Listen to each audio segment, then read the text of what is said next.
Imagine un matin comme les autres. Tu prends ton téléphone, tu ouvres ton application de navigation, et sans même y penser, tu fais confiance à ce point bleu qui te guide à travers la ville. Tout semble simple, une carte, un signal, une direction. Mais derrière cette apparente simplicité se cache un réseau colossal, invisible, qui façonne la façon dont le monde se déplace, commerce et communique, le GPS. Depuis des décennies, le système américain de positionnement global domine notre planète. Il dirige les avions, guide les navires, synchronise les réseaux électriques, les transactions financières et même les opérations militaires. Le GPS est devenu si omniprésent que nous avons oublié une chose essentielle. Il n'appartient pas au monde, il appartient aux États-Unis. Et c'est là que commence une autre histoire. Car pendant que la planète entière s'appuyait sur cette infrastructure américaine, un autre pays, de l'autre côté du globe, travaillait en silence. Lentement, méthodiquement, avec la patience d'une stratégie à long terme. Ce pays, c'est la Chine. Et le système qu'elle a bâti s'appelle Beidou. Beidou, c'est la réponse chinoise au GPS. Pendant des années, on l'a regardé avec condescendance. Certains le voyaient comme une simple imitation, un projet nationaliste sans grande portée. Mais aujourd'hui, plus de 20 ans après le lancement de ses premiers satellites, Beidou n'est plus une expérience, c'est une réalité mondiale. Le premier satellite Beidou a été mis en orbite en 2000. À l'époque, la couverture était limitée à la Chine et à quelques pays voisins. Peu à peu, le réseau s'est étendu. De nouveaux satellites, de nouvelles orbites, de nouvelles stations au sol. Aujourd'hui, plus de 40 satellites composent une constellation capable de couvrir toute la surface du globe, du Pacifique à l'Atlantique, du pôle Nord jusqu'au désert africain. Mais Beidou, ce n'est pas seulement une prouesse technique. C'est une déclaration de souveraineté. Les ingénieurs chinois le disent clairement. Il ne s'agit pas seulement de naviguer, mais de ne plus dépendre. Pendant des décennies, la Chine savait qu'en cas de crise ou de conflit, le GPS contrôlé par l'armée américaine pouvait être limité, ralenti, voire coupé. Alors Pékin a décidé de bâtir son propre système. Non pas un substitut, mais un pilier de sa puissance technologique, un bouclier contre la vulnérabilité. Et petit à petit, Beidou est devenu cela, une architecture d'indépendance. Ce réseau ne se contente pas de positionner. Il connecte, il mesure, il synchronise. Il relie les cargos dans les ports chinois, les trains sur la nouvelle route de la soie, les drones agricoles qui sillonnent les champs, les avions civils et même les flottes de pêche. Beidou est partout, souvent sans que nous le sachions. Dans de nombreux smartphones récents, chinois ou non, le signal Beidou complète déjà le GPS pour offrir plus de précision. Ce système est devenu un maillon silencieux de notre quotidien globalisé. Mais au-delà de la technologie, Beidou porte une signification politique profonde. Le GPS a longtemps symbolisé la domination américaine sur le ciel et l'espace. Chaque satellite américain, chaque signal reçu sur Terre, était aussi un rappel du pouvoir d'un seul pays sur la navigation mondiale. Désormais, ce monopole est brisé. Avec Beidou, la Chine n'est plus un simple utilisateur du ciel, elle en est l'un des maîtres. Et cette évolution change tout. Car contrôler la navigation, c'est contrôler le mouvement. Contrôler le mouvement, c'est contrôler le commerce. Et contrôler le commerce, c'est peser sur les équilibres politiques de la planète. Derrière les chiffres et les orbites, c'est une lutte d'influence qui se joue. Une lutte feutrée, silencieuse, sans armes visibles, mais d'une portée considérable. Peu de gens réalisent à quel point notre monde dépend de ces signaux invisibles. Sans eux, les avions perdent leur trajectoire, les navires leur route, les transactions bancaires leur synchronisation. Un simple dysfonctionnement de quelques satellites pourrait désorganiser la logistique mondiale en quelques heures. Celui qui maîtrise ce réseau détient donc bien plus qu'un outil, il détient une clé du monde moderne. La Chine l'a compris. Et plutôt que de contester frontalement les États-Unis, elle a choisi une voie plus subtile, construire une alternative. Un système qui lui permette de garantir sa sécurité et d'étendre son influence sans confrontation directe. Beidou incarne cette stratégie. Avancer sans provocation, bâtir sans bruit, mais s'assurer que plus rien ne puisse fonctionner sans la Chine. Aujourd'hui, plus de 160 pays utilisent déjà les signaux Beidou, volontairement ou par l'intermédiaire de technologies chinoises. Dans certaines régions d'Afrique, du Moyen-Orient ou d'Asie du Sud-Est, les infrastructures construites dans le cadre de la Belt and Road Initiative intègrent directement Beidou. Les ports, les aéroports, les systèmes logistiques s'y connectent naturellement. Et chaque nouveau contrat, chaque nouvel utilisateur, renforce un peu plus le réseau de Pékin. Ce basculement est discret, mais irréversible. Le monde ne dépend plus d'un seul système, d'une seule puissance. Une nouvelle ère s'ouvre, celle de la navigation multipolaire. Mais cette ère pose aussi une question fondamentale. Si chaque grande puissance crée son propre réseau, où se trouve encore la neutralité de l'espace. Le ciel, jadis symbole de liberté, devient peu à peu un territoire partagé, disputé, fragmenté. Beidou n'est pas seulement un outil de positionnement. C'est un symbole, celui d'un pays qui refuse la dépendance et revendique sa place dans le ciel. Une manière de dire au monde, la Chine ne suit plus les routes tracées par d'autres, elle trace les siennes. Et ce n'est que le début. Quand on parle de navigation par satellite, on imagine rarement la complexité du système qui se cache derrière un simple signal. On ouvre une application, on voit une carte, et un point se déplace. Mais derrière cette simplicité apparente se trouve l'une des technologies les plus précises et les plus stratégiques du monde moderne. Le système chinois Beidou n'est pas une simple copie du GPS américain. C'est une architecture pensée depuis le départ pour offrir plus qu'une position, de la précision, de la sécurité et surtout de l'autonomie. Pour comprendre Beidou, il faut d'abord comprendre le principe fondamental de la géolocalisation. Des satellites tournent en orbite autour de la Terre, chacun envoyant en continu des signaux codés, contenant des informations de temps et de position. Un récepteur, qu'il s'agisse d'un smartphone, d'un avion ou d'un navire, capte simultanément plusieurs de ces signaux. En mesurant le temps que chaque signal met à parvenir, il calcule sa position exacte à la surface du globe. Quelques milliardièmes de seconde d'écart suffisent à provoquer une erreur de plusieurs mètres. C'est dire à quel point tout repose sur une précision absolue. Là où le GPS se limite à une précision d'environ 5 à 10 mètres pour le grand public, Beidou atteint, dans ses usages civils, une marge d'erreur d'axe en grave peine à mètre. Et dans ses applications professionnelles ou militaires, cette précision peut descendre à quelques centimètres. Cela signifie qu'un drone agricole, un navire ou un véhicule autonome peuvent se déplacer avec une exactitude presque parfaite. Mais la véritable différence de Beidou se cache ailleurs, dans une innovation que le GPS ne possède pas, la communication bidirectionnelle. Les récepteurs Beidou ne se contentent pas de recevoir des signaux. Ils peuvent aussi en envoyer. Cette capacité change tout. Dans les régions isolées, dans les zones de montagne ou sur l'océan, là où les réseaux terrestres n'existent pas, un terminal Beidou peut transmettre un message directement via satellite. C'est un avantage immense en cas d'urgence, pour les secours, les marins ou les opérations militaires. C'est aussi une façon de maintenir la communication, même quand toutes les autres infrastructures échouent. Beidou devient ainsi non seulement un système de positionnement, mais aussi un réseau de communication indépendant. Sa structure est d'une complexité remarquable. La constellation Beidou repose sur 3 types d'orbites. Des satellites géostationnaires, qui restent fixes au-dessus d'une même zone de la Terre. Des satellites en orbite moyenne, qui tournent autour du globe en 12 heures. Et des satellites inclinés, qui assurent une couverture constante sur les zones difficiles d'accès. Cette combinaison permet à la Chine d'obtenir une couverture mondiale complète et une densité exceptionnelle au-dessus de l'Asie, où le réseau est particulièrement robuste. Chaque satellite Beidou embarque des horloges atomiques d'une précision extrême. Ces horloges mesurent le temps au milliardième de seconde près. Car sans cette précision temporelle, aucun calcul de position ne serait fiable. Le système repose sur un réseau de stations au sol, réparties sur tout le territoire chinois, mais aussi dans des pays partenaires, qui synchronisent et corrigent en permanence les signaux envoyés depuis l'espace.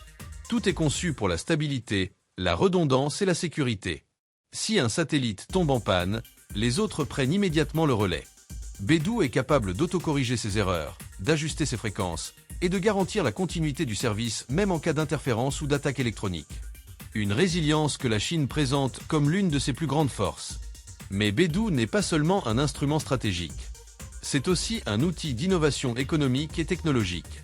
Dans l'agriculture chinoise, les tracteurs et drones équipés de Beidou permettent des semis au millimètre près. Dans la logistique, les flottes de camions suivent leur trajet avec une précision inégalée, réduisant les coûts et le gaspillage.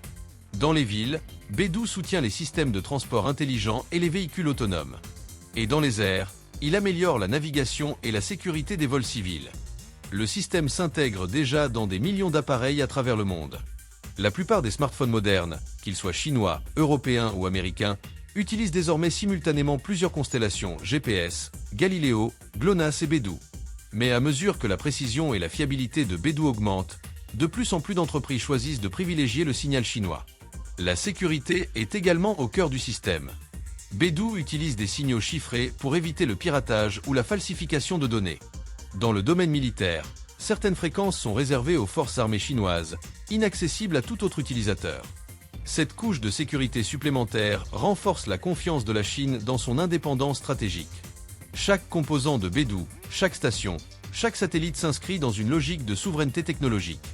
En construisant son propre réseau, Pékin s'assure qu'aucune puissance étrangère ne peut l'exclure du ciel numérique mondial. C'est un moyen de garantir la continuité de son économie, de ses infrastructures et de ses communications, quelles que soient les tensions internationales. Mais cette indépendance ne se limite pas aux frontières chinoises. À travers des accords de coopération, Pékin déploie Beidou dans des dizaines de pays partenaires. Là où la Chine construit des ports, des routes, des aéroports, elle installe aussi ses antennes, ses terminaux et ses stations de suivi. Beidou devient ainsi un maillage invisible, une toile technologique qui accompagne l'expansion économique chinoise. Dans le ciel, les signaux Beidou se mêlent désormais à ceux du GPS et du Galileo européen. Le monde entre dans une ère où plusieurs constellations coexistent, se complètent, se concurrencent. Une ère où chaque grande puissance cherche à inscrire sa présence jusque dans les orbites de la Terre. Et au centre de cette transformation, Beidou n'est plus seulement un symbole d'innovation. C'est une pierre angulaire d'un nouvel équilibre technologique et géopolitique. Un équilibre dans lequel la précision devient pouvoir, et la souveraineté, une question de fréquence. Depuis toujours, la technologie n'est jamais neutre. Derrière chaque innovation majeure, il y a une logique de puissance, une volonté de contrôle, une stratégie. Et le ciel, depuis quelques décennies, est devenu un nouveau territoire où cette rivalité se joue. Le GPS n'était pas seulement un outil civil. Il était, et il reste, un instrument militaire. Son développement par le département de la défense américain n'avait qu'un objectif: permettre aux États-Unis de connaître, à tout instant, la position exacte de leurs troupes, de leurs avions, de leurs missiles. L'usage civil est venu plus tard, comme une extension de cette puissance initiale. La Chine, en observant cela, a compris que dépendre du GPS revenait à confier une partie de sa sécurité à un pays étranger. Et pour un État qui aspire à l'autonomie stratégique, cette dépendance était intenable. Beidou est donc né d'un impératif: ne plus jamais être vulnérable. Construire un système satellitaire global est un défi colossal. Il a fallu des décennies, des centaines d'ingénieurs et des milliards de yuan pour bâtir, pas à pas, une constellation capable de rivaliser avec celle des États-Unis. Mais au-delà de la prouesse technique, Beidou symbolise une nouvelle philosophie, celle de la souveraineté numérique. En créant sa propre infrastructure orbitale, la Chine a affirmé un principe simple: aucune nation moderne ne peut être libre si elle ne contrôle pas ses données, ses réseaux et ses signaux. Aujourd'hui, cette indépendance technologique s'étend bien au-delà de la navigation. Beidou alimente des projets d'intelligence artificielle, de transport autonome, de cybersécurité et même de planification urbaine. Chaque signal, chaque donnée devient une ressource stratégique, un élément d'un écosystème numérique que Pékin veut maîtriser de bout en bout. Mais cette quête d'autonomie n'est pas seulement défensive. Elle est aussi offensive. Grâce à Beidou, la Chine exporte désormais sa technologie dans des dizaines de pays.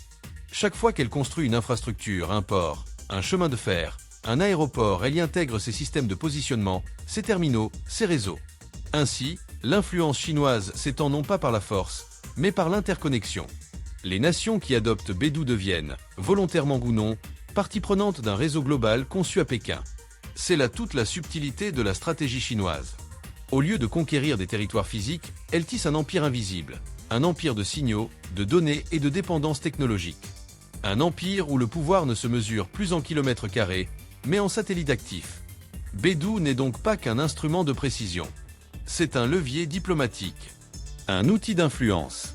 Pour de nombreux pays du Sud, adopter Beidou, c'est accéder à une technologie de pointe sans dépendre des États-Unis ou de l'Europe.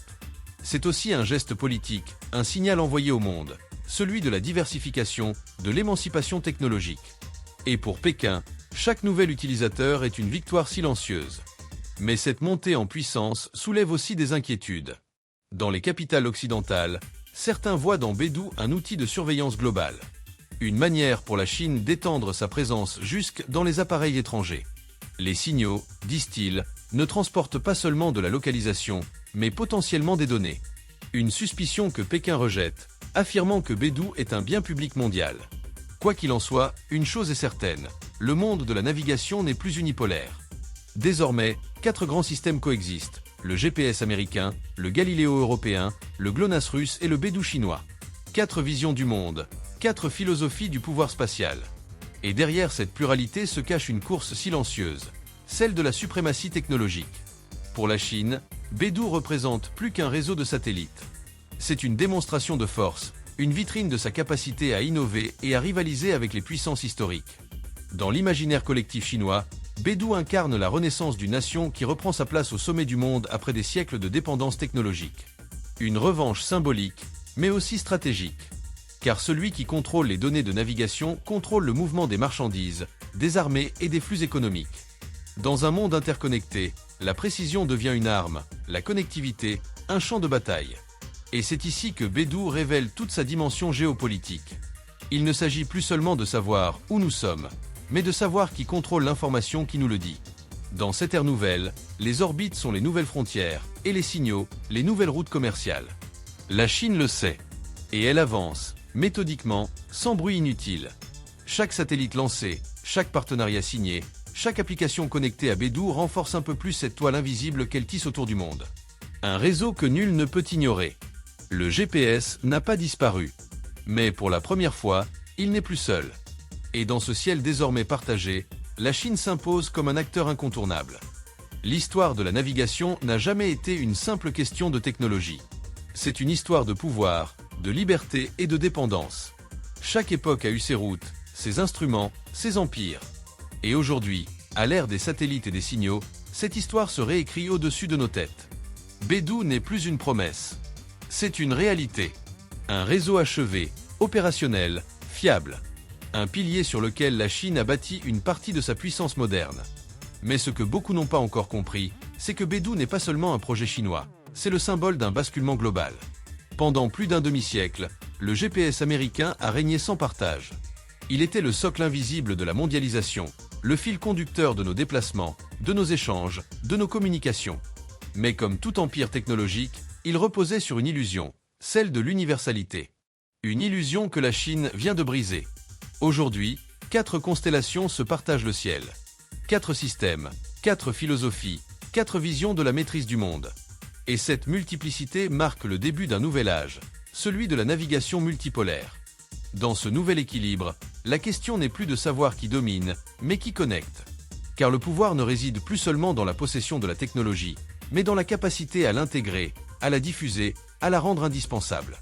Beidou s'est infiltré dans le quotidien mondial sans fracas. Il équipe des smartphones, des drones, des véhicules, des avions. Il synchronise des réseaux électriques, des pipelines, des ports. Chaque signal émis depuis l'espace chinoise participe à cette lente transformation, celle d'un monde où la dépendance change de visage. Et cette dépendance, désormais, n'est plus unilatérale. Elle est partagée, diffuse, complexe. Elle reflète un monde où la puissance se fragmente, où chaque grande nation tente de préserver son autonomie face à des infrastructures devenues vitales. Pour la Chine, Beidou est l'une des pièces maîtresses d'un puzzle beaucoup plus vaste. Il s'inscrit dans une vision cohérente, celle d'un avenir où Pékin ne veut plus être suiveur, mais architecte. Un avenir où la domination technologique ne se joue plus seulement sur Terre, mais dans l'espace, dans les orbites, dans la maîtrise du temps et de la donnée. Le temps. C'est peut-être là la dimension la plus méconnue de cette révolution. Car chaque système de navigation repose sur la mesure du temps, à la nanoseconde près. Celui qui contrôle le temps, contrôle la synchronisation du monde, les transactions bancaires, les communications, les réseaux énergétiques, les opérations militaires. Beidou n'est donc pas seulement un système de positionnement. C'est une horloge mondiale. Une nouvelle mesure du monde, calibrée selon les standards chinois. Et cela change tout. Dans les décennies à venir, les systèmes satellitaires ne serviront plus uniquement à localiser. Ils deviendront la colonne vertébrale d'un écosystème interconnecté, véhicules autonomes, Internet des objets, villes intelligentes, réseaux énergétiques automatisés. Chaque capteur, chaque appareil, chaque infrastructure dépendra d'un signal, d'une heure, d'une coordination parfaite. Et dans cette nouvelle architecture, Beidou se positionne déjà comme un acteur central. Mais cet avenir pose aussi des questions. Jusqu'où peut aller cette dépendance aux réseaux orbitaux? Que se passerait-il si ces signaux étaient interrompus, manipulés, ou utilisés comme arme économique ou politique? Car dans un monde où tout est connecté, la frontière entre technologie et géopolitique s'efface. Certains experts craignent l'avènement d'un « ciel fragmenté ». Un espace où chaque puissance contrôle ses propres fréquences, ses propres satellites, ses propres corridors orbitaux. Un espace où la coopération internationale laisserait place à la méfiance. Le ciel, autrefois symbole d'universalité, deviendrait alors un champ clos de compétition. Mais d'autres y voient au contraire une promesse, celle d'un monde plus équilibré, plus diversifié, où aucune nation ne pourrait plus dicter seule les règles du ciel. La vérité se trouve peut-être entre les deux. Beidou n'a pas détruit le GPS. Il l'a obligé à évoluer. Il a forcé les puissances à repenser leurs infrastructures, à renforcer leurs systèmes, à innover. Et c'est là toute la force des grandes révolutions. Elles ne suppriment pas l'ancien monde, elles le transforment. Dans ce nouvel ordre spatial, l'Europe cherche sa place avec Galiléo, la Russie protège son héritage avec GLONASS, l'Inde développe son propre système IRNSS. Chacun veut exister, chacun veut garantir sa sécurité. Et tous savent que la bataille de la navigation n'est qu'un chapitre d'une guerre plus vaste, celle de la donnée.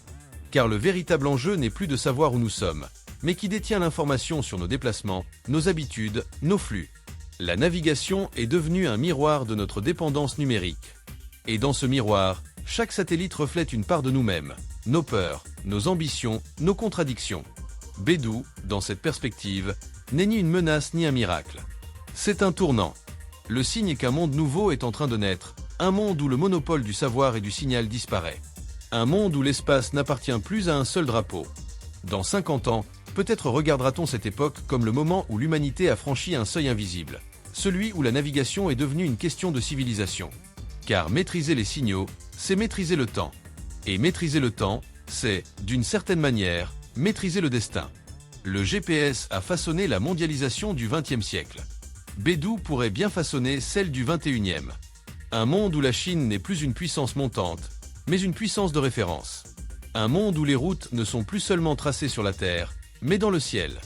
Et peut-être qu'un jour, quand nous lèverons les yeux vers les étoiles, nous comprendrons que la nouvelle carte du monde ne se lit plus sur un écran, mais dans la lumière de ces satellites qui orbitent au-dessus de nous.